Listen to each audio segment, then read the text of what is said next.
First reading, a reading from the Acts of Apostles, chapter 2, verses 14 and 22 to 28. Then Peter stood up with the 11 and addressed them in a loud voice: Men of Judea, and all you who live in Jerusalem, make no mistake about this, but listen carefully to what I say. Men of Israel, listen to what I am going to say. Jesus the Nazarene was a man commended to you by God by the miracles and portents and signs that God worked through him when he was among you, as you know.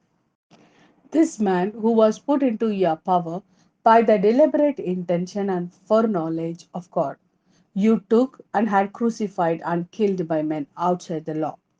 But God raised him to life, freeing him from the pangs of Hades, for it was impossible for him to be held in its power. Since, as David says of him, I kept the Lord before my sight always. For with him at my right hand nothing can shake me.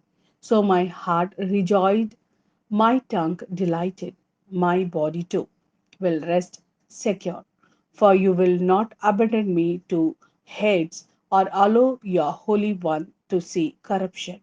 You have taught me the way of life. You will fill me with joy in your presence. This is the word of Lord. Thanks be to God. Second reading. A reading from the first letter of Peter, chapter 1, verses 17 to 21.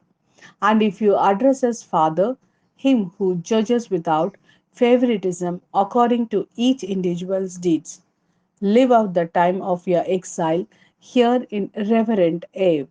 For you know that the price of your ransom from the futile way of life handed down from your ancestors was paid, not in anything perishable like silver or gold, but in precious blood, as of a blameless and spotless Lamb, Christ.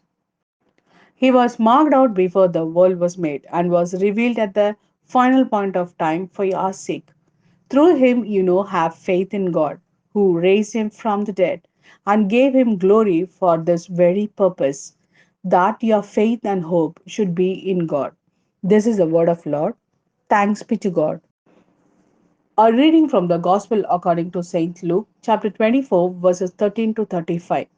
Now, that very same day, two of them were on their way to a village called Emmaus, 7 miles from Jerusalem, and they were talking together about all that had happened. And it happened that as they were talking together and discussing it, Jesus himself came up and walked by their side, but their eyes were prevented from recognizing him. He said to them, What are all these things that you are discussing as you walk along? They stopped, their face downcast. Then one of them, called Cleopas, answered him, You must be the only person staying in Jerusalem who does not know the things that have been happening there these last few days.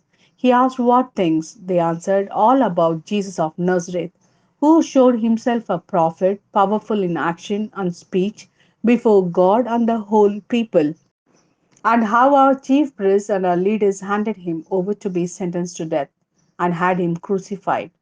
Our own hope had been that he would be the one to set Israel free. And this is not all. 2 whole days have gone now by since it all happened, and some women from our group have astonished us.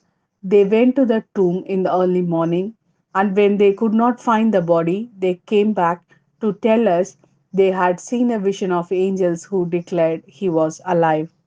Some of our friends went to the tomb and found everything exactly as the woman had reported, but of him they saw nothing.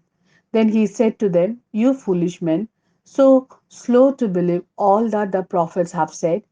Was it not necessary that the Christ should suffer before entering into his glory? Then, starting with Moses and going through all the prophets, he explained to them the passage throughout the scriptures that were about himself. When they drew near to the village to which they were going, he made us if to go on. But they pressed him to stay with them, saying, It is nearly evening, and the day is almost over. So he went in to stay with them. Now, while he was with them at table, he took the bread and said the blessing. Then he broke it and handed it to them, and their eyes were opened, and they recognized him, but he had vanished from their sight. Then they said to each other, did not our hearts burn within us as he talked to us on the road and explained the scriptures to us?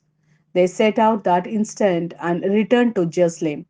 There they found the 11 assembled together with their companions, who said to them, the Lord has indeed risen and has appeared to Simon. Then they told their story of what had happened on the road and how they had recognized him at the breaking of bread. This is the word of Lord. Thanks be to God.